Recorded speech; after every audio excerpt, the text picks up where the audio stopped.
어느 청년이 호두나무 밑에 누워서 낮잠을 청하면서 문득 이런 생각을 해요.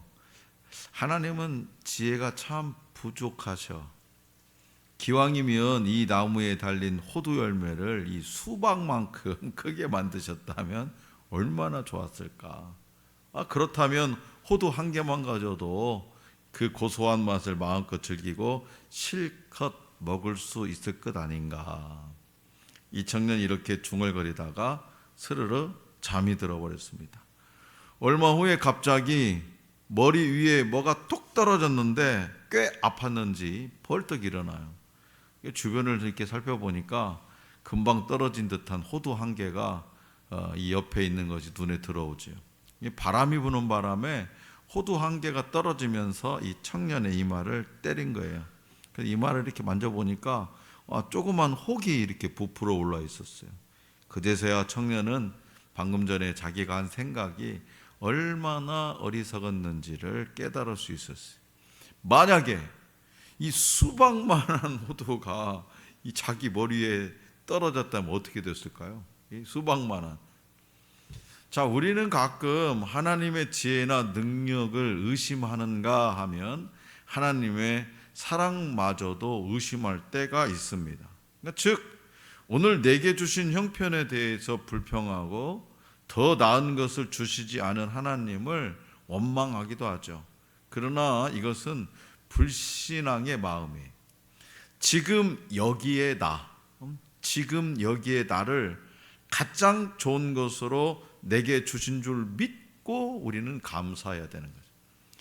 자, 그래서 우리가 이 언어 생활에도요 훈련이 필요합니다. 훈련. 대체적으로 한국 남자들은 이 I love you, 사랑해, 이 말을 잘 못한다고 하잖아요. 일평생 내가 이 인간한테 60평생 살면서 사랑의 소리를 한 번도 못 들어봤어요. 그렇게 고백하는 할머니들이 얼마나 많은지 몰라요. 그런데 이 훈련이 안 된 거예요. 우리의 자녀들에게도 우리 동원 장로님이 잘 알겠죠. 라헬아 사랑해 할 거예요. 왜? 하나밖에 없으니까. 그래, 예전에는 막 한 8남매 막 되고 12남매 돼봐. 어떤 놈한테 사랑을 해? 12명 다 해야 되는. 잊어버릴 수도 있겠죠. 성격적으로도 그렇게 못할 수도 있고, 또 부모에게 그렇게 안 받아봤기 때문에 그렇게 할 수가 없는 거예요. 그런데 훈련이 필요하다는 거예요. 의도적으로 훈련해야 된다는 언어 생활을. 무엇보다도 우리 그리스도인들은요 감사의 언어를 익혀야 됩니다. 어떤 말을 습관적으로 하느냐에 따라서 우리의 마음가짐이 달라지기 때문이죠. 오늘 우리에게 주신 본문 말씀이 기록된 민수기 13, 14장은 바란 광야 가데스에서 있었던 사건으로 가나안 땅 정탐과 보고, 백성의 불신과 원망에 따른 하나님의 심판을 다룹니다. 약속의 땅 가나안을 정탐한 후 10명의 정탐꾼은 어려운 현실을 크게 바라보고 약속의 땅에서 악평했습니다. 약속의 땅에 대해서, 하나님이 약속해 주신 그 약속의 땅에 대해서 악평을 했어요. 그러나 여호수아와 갈렙은 믿음의 눈으로 그 땅을 바라보며 능히 이기리라고 말합니다. 이 죄라고 하는 것은 전염성이 매우 강해요. 부정적인 보고는 온 백성을 낙담시켰고 밤새도록 통곡하며 원망으로 가득 차게 했습니다. 그러니까 진노하신 하나님은 그분을 멸시하는 백성을 전염병으로 쳐서 멸하려 하셨어요. 이에 모세는 백성의 죄를 용서해달라고 하나님 앞에 울부짖으며 이렇게 간구합니다. 그래서 모세의 중보기도로 백성은 위기를 모면하죠. 그러나 하나님을 멸시하고 불신한 출애굽 1세대는 결국 하나님이 약속하신 땅을 보지 못합니다. 이들은 대부분 광야에서 자연사했는데, 이는 심판 중에도 이스라엘 백성에게 베푸신 하나님의 자비하심 때문에 그나마 자연사했다. 오히려 전염병이나 이런 걸로 죽여버릴 수도 있었는데, 가나안에 들어가서 치러야 하는 전쟁은 하나님이 함께 하심으로 승리하게 되는 하나님의 전쟁입니다. 하나님은 불평을 일삼는 이스라엘과 함께 하실 수 없어요. 그리고 하나님이 함께 하시지 않는 이스라엘 백성은 가나안 거민들과의 전쟁에서 패할 것이 분명했습니다. 따라서 하나님은 여호수아와 갈렙을 제외한 믿음 없는 출애굽 1세대를 가나안에 들어가지 못하게 하신 겁니다. 이는 하나님의 징계가 분명하지만 동시에 하나님의 선하심을 보여주는 겁니다. 그렇다면 이스라엘 백성들이 원망하는 말을 들으신 이스라엘 백성들의 그 원망하는 말을 들으신 하나님은 어떻게 하셨을까요? 그리고 하나님이 내리신 징계는 구체적으로 무엇이었을까요? 자, 오늘 우리에게 주신 본문 말씀 27절에서 30절입니다. 다시 한번 다 같이 시작. 나를 원망하는 이 악한 회중에게 내가 어느 때까지 참으랴. 이스라엘 자손이 나를 향하여 원망하는 바 그 원망하는 말을 내가 들었노라. 그들에게 이르기를 여호와의 말씀에 내 삶을 두고 맹세하노라. 너희 말이 내 귀에 들린 대로 내가 너희에게 행하리니 너희 시체가 이 광야에 엎드려질 것이라. 너희 중에서 이 세 이상으로서 계수된 자 곧 나를 원망하는 자 전부가 여분네의 아들 갈렙과 눈의 아들 여호수아 외에는 내가 맹세하여 너희에게 살게 하리라 한 땅에 결단코 들어가지 못하리라. 아멘. 하나님은 이 고통 속에 부르짖는 이스라엘을 구원하셨죠. 어디서요? 애굽 땅에서 400년 동안 종소리하면서 내가 열심히 일하고 수고해도 내 자식은 또 뭐예요? 종이 되는 거죠. 나 혼자 내 종살이가 내 대에 끝나면 좋겠지만 그 종살이가 계속해서 아들에게 자손에게 계속 이어진다면 얼마나 힘들겠어요. 그 고통 속에서 부르짖는 이스라엘을 구원하셨죠. 그러나 애굽을 빠져나온 이스라엘은 하나님의 은혜에 감사하고 찬양하기보다는 원망하는 말을 그치지 않았습니다. 심지어 정탐꾼들이 가나안 땅을 엿보고 돌아온 뒤에 그들의 원망 소리는 더욱 커졌어요. 가나안의 거주민들에게 죽임을 당하는 것보다 차라리 애굽 땅에서 또 이 광야에서 죽었으면 좋았을 것이라 이렇게 말해요. 그들은 하나님을 온전히 신뢰하지 않고 원망의 말을 쏟아냈던 겁니다. 이스라엘은 그 말의 의미를 충분히 생각하지 못할 수도 있습니다. 어쩌면 큰 의미를 두지 않고 홧김에 한 말일 수도 있을 겁니다. 습관적으로 한 말일 수도 있어요. 그러나 원망과 불신앙의 대가 지불은 무섭고도 큽니다. 이스라엘 백성이 불평한 이유는 그들 안에 있는 두려움 때문이에요. 두려움 때문. 두려움의 뿌리에는 하나님에 대한 불신이 있습니다. 그래서 20세 이상으로 계수된 자들 중 믿음으로 하나님을 신뢰한 단 2사람만이 가나안 땅에 들어갈 수 있었죠. 이스라엘 백성이 하나님을 향해 불평한 것은 한두 번이 아니었어요. 한두 번이. 하나님은 이스라엘 백성이 이미 10번이나 그분을 시험했다라고 말씀했어요. 10번이나 나를 시험했다. 22절에요. 그래서 하나님은 본문 말씀 27절에서 나를 원망하는 이 악한 회중에게 내가 어느 때까지 참으랴 라고 통탄해 하십니다. 나를 원망하는 이 악한 회중에게, 이 이스라엘 백성들에게 내가 어느 때까지 참으랴. 이 말을 돌려서 생각해 보세요. 이 말을 나를 원망하는 박형규 목사, 내가 어느 때까지 참으랴. 그 말과 똑같은 거예요. 그 말과. 이스라엘 백성이 하나님을 향해 불평하는 것은 이미 습관이 되고 고착화된 겁니다. 이스라엘의 습관적인 불평은 수동적이고 무기력했던 애굽에서의 자상, 즉 노예 근성과 연관되는 거죠. 많은 하나님의 기적과 말씀을 통해서 하나님의 백성으로 세워졌지만 애굽에서의 노예 근성을 극복하지 못한 이스라엘 백성은 결국 불평의 장애를 넘지 못했고 가나안 땅에 들어갈 수 없었습니다. 그래서 이스라엘 백성을 향한 하나님의 징계는 그들이 입으로 뿌리 내린 대로 거두게 하신 거예요. 하나님의 징계는 철저합니다. 하나님의 징계는 철저해요. 근거 없이 주어지지 않고요. 죄가 죄인 것을 깨닫도록 분명하게 하시는 거죠. 죄가 죄인 것을 깨닫도록 하신다. 하나님은 또 우리의 모든 태도와 말을 듣고 보고 계십니다. 모든 태도와 말을 듣고 보고 계셔요. 따라서 우리는 너희 말이 내 귀에 들린 대로 내가 너희에게 행하리라.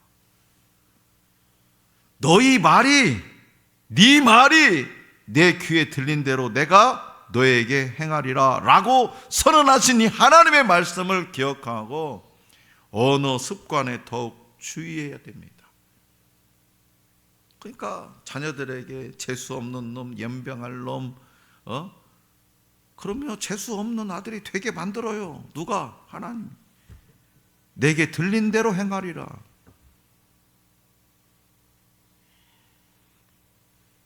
불평은 자기가 느끼는 불행이 부당하고 비정상적인 것이라고 자각될 때 그것에 대해서 항의하는 것, 이것이 불평입니다. 내가 느끼는 불행이 부당하고 비정상이다 라고 자각될, 자기 스스로 느껴질 때 그것에 대해서 항의하는 것이 뭐냐? 불평이. 혹은 타인의 관심을 끌기 위해서 불평을 하기도 합니다. 하지만 가끔 한두 번씩 나타나는 이 습관이 되면 이는 인간관계에 있어서 자신을 반복적으로 불운의 피해자로 인식하게 된다는 거예요. 어느 단체는 어느 공동체에 가서도 불평하는 습관이 있는 사람은 늘 언제나 자기가 피해자로 느낀다는 거예요. 그래서 계속 불평이 계속 이 회사 때려쳐야 되겠다. 어떻게 세상에 나를 이렇게 부려먹고 월급은 쥐꼬리만큼 주냐? 불평해야 된다는 거죠. 이 단계에서도 불평이라는 습관을 버리지 않으면 그것은 잘못된 세계관을 강화시키는 거죠. 강화. 결국 자신의 행동을 고치기보다는 자신의 행동이 옳다고 생각하게 만들 수 있습니다. 얼마 전에 TV를 잠깐 보니까 어떤 젊은 40대의 남자가 사기를 당했대요, 갑자기. 근데 그 시리에 빠져가지고 이 소파에 딱 한 구석에 앉아가지고 하루 종일 TV 보고 하루 종일 술을 먹는데요. 8년 동안 그 자리를 떠나지 않아. 세수도 하지 않아요. 이빨도 안 닦아요. 그런데 이혼을 안 하고 버티고 있는 그 여자가 진짜 대단하다. 왜 이 자리를 벗어나지 않으면 나는 여기가 좋다라는 거예요. 어디를 가 나는 피해자라 이런 거예요. 이 망상증에 걸려가지고 알코올 중독자가 돼버린 거예요. 7, 8년 동안. 그런데 언제 움직이냐? 술 사러 갈 때 움직입니다. 술 사러 갈 때. 자신의 행동을 고치기보다는 자신의 행동이 옳다고 생각하게 만들 수 있어요. 그게 뭐냐? 불평이라는 거예요. 원망이라는 거예요. 그리고 습관적인 불평은 희생양 만들기 현상을 이끌어내서 문제에 대한 수동성과 무기력을 유도합니다. 무기력 깨끗한 거죠. 무기력. 그 소파에 하루 종일 있는 거예요. 자고 먹고 자고 먹고. 이를 고치기 위해서는요, 굽은 쇠를 펼 때 굽어진 만큼 이 반대로 휘어야 제 위치로 오는 것처럼 단지 불평하지 않는 것으로는 부족하다라는 거예요. 자신의 이 내면이 부정적인 쪽으로 기울어져 있다면 그만큼 긍정적인 방향으로 바로 잡아야 됩니다. 다시 말해서 습관적인 불평의 말을 감사, 기원, 침묵으로 바꿔야 되는 거예요. 그리고 예수 믿고 거듭난 저와 여러분들은 매사에 하나님의 자녀다운 모습을 지니도록 노력해야 됩니다. 자, 성도 여러분, 하나님은 우리의 소리를 들으시고 들으신 대로 응답하세요. 하나님은 언제나 우리와 함께 하시는 분이에요. 그리고 언제나 우리를 도우실 준비가 되어 있는 분이에요. 그러나 하나님이 함께 해주셔도, 하나님이 도와주셔도 믿음이 없는 사람은 그것을 알지 못합니다. 그래서 믿음이 중요해요. 이스라엘은 하나님과 함께하는 한 막강한 대적을 얼마든지 이길 수 있었습니다. 하지만 불신하고 원망했기 때문에 전쟁도 하기 전에 스스로 파멸하고 맙니다. 자기 스스로. 우리가 원망하면, 오늘 저와 여러분들이 원망하면, 내 삶에 대해서 원망하면 방법이 없어요. 우리는 인생의 내일을 모르죠. 그래서 두렵기도 합니다. 인생은 간단하지 않아요. 힘들고 어렵습니다. 그러나 믿음을 구하고 원망과 불평하는 말을 하지 말라고 하나님은 저와 여러분들에게 말씀하십니다. 사람은요, 성인이 되면 적어도 자신이 한 말과 행동에 대해서 책임질 줄 알아야 됩니다. 그렇기 때문에 우리의 신앙생활에는 더욱 철저한 분별력과 경건함이 요구되는 거죠. 우리의 신앙생활에도 더욱 철저하게 분별력. 그러니까 초신자 때는 실수할 수도 있어요. 그죠? 초신자 때는 다 예수 믿은 지 얼마 안 돼서 그래, 다 넘어갈 수 있어요. 그러나 그게 집사가 되고 안수집사가 되고 권사가 되고 장로가 되고 목사가 되어버렸어요. 그 직분에 대한 책임감, 분별력 필요합니다. 경건함이 요구됩니다. 왜요? 많은 사람들은 그걸 보고 평가하기 때문에. 하늘소망교회 장로라도만, 하늘소망교회 권사라던데, 그런 문제가 심각한 겁니다. 사람들에게 심각한 것이 아니라 그 행동을, 그 말을 듣고 보고 계시는 하나님께 심각한 거죠. 그래서 철저한 분별력과 경건함이 요구됩니다. 그 이유는 죄악된 행위는 자신에게 뿐만 아니라 자손들에게, 내 자식들에게까지 피해를 줄 수 있기 때문에. 자, 그렇다면 하나님의 징계 가운데에 유아들은 어떻게 되었을까요? 그리고 이스라엘이 죄악을 담당할 횟수는 어떻게 정해졌을까요? 자, 본 말씀 31절에서 34절입니다. 다시 한번 다 같이 31절부터 시작.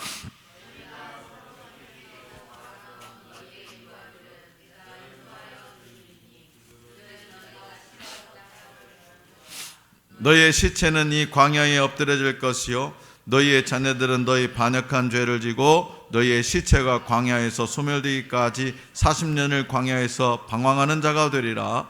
너희는 그 땅을 정탐한 날 수인 40일의 하루를 1년으로 쳐서 그 40년간 너희의 죄악을 담당할지니 너희는 그제서야 내가 싫어하면 어떻게 되는지를 알리라 하셨다 하라. 아멘. 자, 본문 말씀 31절에서 하나님은 20세 이하의 유아들은 가나안 땅에 들어가게 하십니다.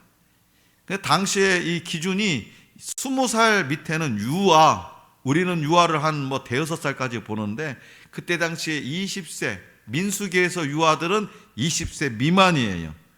그러니까 이 유아들은 가나안 땅에 들어가게 하십니다. 이는 징계 가운데서 드러나는 하나님의 자비입니다. 여기서 유아들은 당시 20세 이하의 남녀들입니다. 당시 20세는 이스라엘 사회에서 성인을 구분하는 기준이었어요. 이들이 가나안 땅에 들어가도록 허락하신 것은 20세 미만은 자신의 언행에 대하여 아직 책임질 수 없다고 보셨기 때문에 그래서 우리도 대체적으로 어린아이들은 그냥 좀 실수하면 눈 감아주고 그러지 않습니까? 그런데 요즘에는 그거를 이용해 먹는 애들이 있어. 뭐요? 촉법소년이래. 미치고 환장하겠어 정말. 그걸 이용해 먹어. 요즘에는요 또 다 알려져가지고 그냥 아주 저 촉법소년이에요. 하려면 하세요. 세상이 이런 세상입니다. 그만큼 책임질 수 없다고 보셨기 때문에 하나님은 20세 미만은 가나안 땅에 들어가셨어요. 자, 하나님의 징계는요 이런 면에서 보면은 공의롭습니다. 하나님은 이스라엘의 정탐꾼들이 정탐한 하루를 1년으로 계산해서 40년간 광야에서 유리할 것이라고 말씀했어요. 40일 동안 정탐했어요. 근데 그 하루를 1년으로 계산했어요. 40일이라는 기간과 40년이라는 기간을 일치시킨 이유가 그렇습니다. 그것은 바로 하나님의 징계가 전적으로 자신들의 죄의 결과임을 다시 한번 상기시킨 거죠. 40일 동안 너희들은 악평을 냈구나. 약속의 땅을 바라보고 또 하나님의 공의가 징계 중에 이처럼 분명하게 드러나는 이유도 있습니다. 그것은 바로 징계의 목적이 우리로 하여금, 아버지로 하여금 죄를 깨달아 하나님께 돌이키게 하는 것이기 때문입니다. 그래서 40년이라는 기간 동안 출애굽 1세대는 광야에서 죽었어요. 1세대 중에서 오직 여호수아와 갈렙만이 가나안 땅에 들어갑니다. 유아들은 가나안 땅에 들어가게 되지만 들어가기 전까지 40년을 부모와 이 부모 세대와 함께 광야에서 방황해야 했습니다. 우리 부모들이 왜 광야 저 약속의 땅에 들어가지 못하는지를 40년 동안 부모들이 광야에서 1명, 2명 죽어 나가는 것을 보면서 처절하게 깨닫는 거죠. 왜 약속의 땅에 들어가지 못했는가? 부모들의 죄로 말미암아서. 이는 죄에 대한 하나님의 공의로운 심판으로 대가 없이는 죄의 문제가 결코 해결되지 않음을 보여줍니다. 그렇다면 여러분들은 불평으로 인해서 하나님의 징계를 받을 때 어떻게 반응하십니까? 하나님의 징계를 안 받았으면 좋겠지만 혹여 불평하다가 하나님의 징계를 받을 때 여러분들은 어떻게 반응하십니까? 나의 죄와 허물을 인정하지 않으면 어떻게 될까요? 불평의 습관을 극복하기 위해서는 불평으로 인해 하나님의 징계를 받을 때 자신의 죄를 깨닫고 곧바로 회개해야 됩니다. 하나님의 징계는 단순한 감정적인 분노의 폭발이 아니라 죄를 다루시는 하나님의 공의와 회복시키고자 하시는 하나님의 자비하심 가운데 행해지는 거예요. 이 사실을 깊이 이해하고 받아들일 때 우리는 하나님의 징계 가운데서도 회개하고 하나님께 돌아갈 기회를 얻을 수 있습니다. 왜냐하면 하나님은 징계의 순간에도 공의와 자비를 잊지 않으시는 분이기 때문이죠. 자, 성도 여러분, 하나님의 백성은요 소망의 사람, 하나님의 백성, 저와 여러분들은 소망의 사람이라는 거예요. 소망의 사람이란 하나님을 온전히 믿는 사람입니다. 그래서 우리 교회의 이름이 하늘소망교회예요. 소망의 사람들이, 하늘에 소망을 두고 있는 사람들이 모여진 공동체. 하나님을 온전히 믿는다는 것은 뭐냐? 흔들리지 않는 믿음을 소유했다라는 뜻이에요. 그래서 우리는 숫자가 적어도 흔들리지 않는 믿음을 소유한 사람들만 모여 있어요. 그치? 별로 아멘은 안 하네. 내게 들려진 대로 행하리라. 내게 들려진 대로 행하신다는 거예요. 하나님이 함께 하시면 어떤 어려움도 문제되지 않는다고 고백하는 바로 그 믿음의 소유자들이 소망의 사람들입니다. 그런데 우리는 조금만 어려운 일을 만나도 하나님을 바라보는 소망의 눈이 어두워지죠. 소망의 눈이 어두워지면 하나님이 보이지 않습니다. 절망적인 보고를 한 10명의 정탐꾼은 가나안 족속들만 보였어요. 그러나 여호수아와 갈렙은 함께 하시는 하나님을 보았어요. 가나안 거민들보다 훨씬 크고 위대한 하나님을 보게 된 거죠. 그래서 그들은 소망의 보고를 합니다. 하나님의 백성은 어떠한 삶의 자리에 있어도 하나님을 바라보아야 합니다. 옛말에 말이 씨가 된다고 했어요. 옛말에 말이 씨가 된다, 말대로 된다, 말이, 그죠? 말대로 된다. 예전에 제가 우리 사모님한테 어느 순간에 반해가지고 이 여자가 내 여잔가 보다 했을 적에 사람들에게 소문을 냈어요. 뭐라고 소문했냐? 둘의 관계가 수상하다. 그래서 제가 나는 초롱이 아빠고 저 사람은 초롱이 엄마예요. 진짜 결혼을 하니까 진짜로 초롱이 아빠, 초롱 말이 씨가 됐네. 다들 주변에서 그럽디다. 저는 그 말을 그때부터 믿었어요. 내게 들리는 대로 행해지리라. 나는 하나님한테 말한 거예요. 사람들한테 말한 게 아니라. 내게 들려준 대로 행하리라. 여러분 마음에 새겨야 됩니다. 내게 들려진 대로 행하리라. 하나님께 그렇게 행하신대요. 하나님의 백성은 그래서 말을 조심해야 됩니다. 왜냐하면 하나님은 우리의 입술의 고백을 들으시는 분이기 때문이죠. 우리가 어떤 고백을 하며 사느냐에 따라서 인생의 길이 달라질 수 있어요. 야, 우리 성진이는 위대한 사람이 될 거야 하면 위대한 사람이 되는 거예요. 그건 하나님이 하시는 거예요. 엄마가 어떻게 위대한 사람으로 만들어주냐? 아니에요. 하나님께 들려지면 그 들려지는 행하는 거예요. 아이고, 야가 좀 어떻게 되려나 지금 세상에 지금 백수 생활이 몇 년이냐 더 막 그래봐요. 그러면 어떻게 해요? 하나님 들려진 대로. 제가 막 요새는 우리 예리를 보고 막 기도하잖아요. 하나님, 우리 집안에 20대 박사가 나올 수 있을까요? 하나님, 막 이렇게 기도해요. 박사과정은 절대로 안 넣는다고 그래요. 하면 20대 박사가 될 것 같은데 나는 하나님 앞에 들려드리기만 하는 거죠. 자, 우리가 어떤 고백을 하며 사느냐에 따라서 인생의 길이 확확 달라진다는 거죠. 제 인생을 보더라도 그런 것 같아요. 제 인생을 보더라도 하나님은 사람의 입술에 주목하시고 사람의 말을 들으시고 우리 마음의 소리까지 들으시는 분이기 때문이죠. 그렇기 때문에 저와 여러분들도 하나님께 소망이 담긴 고백을 드려야 합니다. 아무리 힘들고 어려운 상황에서도 원망이 아니라 소망을 선포하시기 바랍니다. 하나님은 들으신 대로 인도하시고 승리하게 하십니다. 한창 정치 활동을 왕성하게 하던 루스벨트는 39살 때에 갑자기 후천성 소아마비에 걸려서 걷는 것이 곤란해집니다. 그래서 그는 다리를 쇠붙이에 고정시킨 채 휠체어를 타고 다녀야 했어요. 절망에 빠진 그가 방에서만 지내는 것을 아무 말 없이 지켜보는 아내 엘레나 여사는 비가 그치고 맑게 개인 어느 날 남편의 휠체어를 밀면서 이 정원으로 산책을 나갑니다. 여보, 비가 온 뒤에는 반드시 이렇게 맑은 날이 옵니다. 당신도 마찬가지예요. 뜻하지 않은 병으로 다리는 불편했지만 그렇다고 당신 자신이 달라진 건 하나도 없어요. 여보, 우리 조금만 힘을 냅시다. 진짜 이렇게 말하는 사람이 있어? 여자분들 중에? 이 아내의 말에 루스벨트가 대답해요.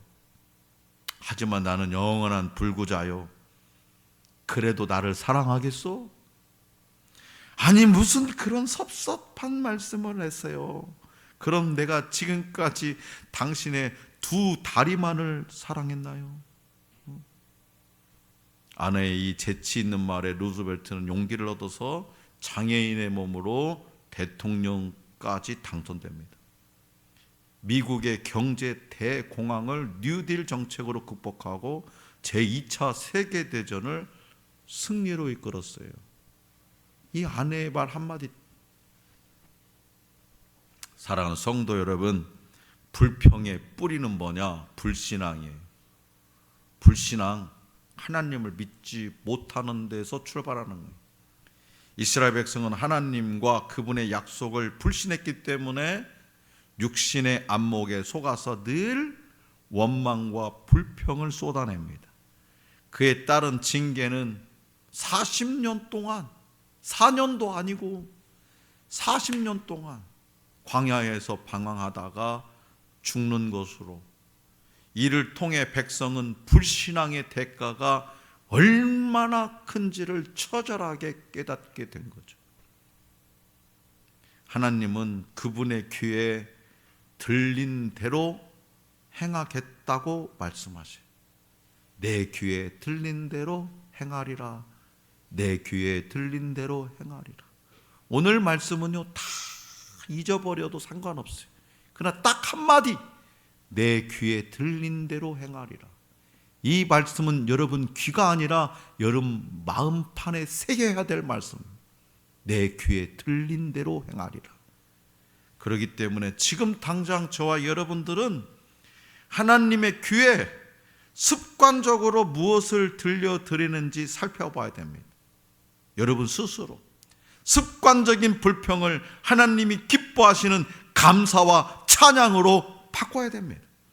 원망과 불평의 말은 하나님의 징계를 불러온다는 사실, 그 징계가 우리의 자손들에게까지 이르게 된다는 사실을 마음 깊이 새기시기 바랍니다.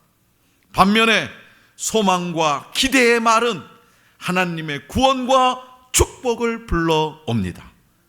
그러므로 모든 상황에서 약속의 말씀을, 하나님의 약속을 굳게 붙들고 원망과 불평을 버릴 수 있기를 원합니다.